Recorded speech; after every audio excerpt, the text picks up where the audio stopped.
పెంట తినండి, దొంకలమ్మిడి పోయి పెంట కొంచెం తిన్నా కూడా మీకు బుద్ధి వస్తుందేమో. వీళ్ళు అసలు కడుపుకి అన్నం తింటున్నారా లేకుంటే పెంట తింటున్నారా అన్నట్టుగా అనిపిస్తుంది. ఈ తమ్నైల్స్ చూడండి. జాహ్నవి అనే పాప తప్పిపోయి ఇప్పటికి 12 రోజులైతే ఆ పాప దొరకలేదని తెలుగు రాష్ట్రాల ప్రజలందరూ యూట్యూబ్ ఛానల్స్, ఇన్స్టాగ్రామ్ లో ఆ పాప దొరికిందేమో అనేసి చూస్తా ఉంటే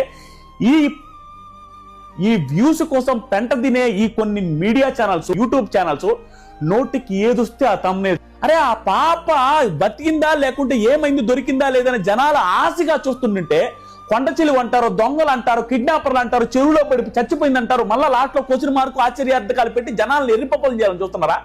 ఎంత సెన్సిటివ్ ఇష్యూ ఇది. ఇంగిత జ్ఞానం ఉందా? నీ ఇంట్లో ఆ మీడియా ఛానల్స్ ఎవరైతే ఫేక్ తమ్నైల్స్ పెట్టి వస్తున్నారో, మీ ఇంట్లో చిన్న పాప అలా తప్పిపోయి ఉంటే ఎవడైనా ఇలా ఫేక్ తమ్నైల్ పెడితే మీరు ఎంత కంగారు పడతారా ఎదవల్లారా? పెంట తినండి, దొంకలమ్మిడి పోయి పెంట కొంచెం తిన్నా కూడా మీకు బుద్ధి వస్తుందేమో. దయచేసి క్షమించండి. మనస్ఫూర్తిగా 2 బిడ్డలు ఉన్న తండ్రిగా నాకు పచ్చి కోపం వస్తుంది. మీ బతుకులు జడ ఎడ దూకి సావండ్రా.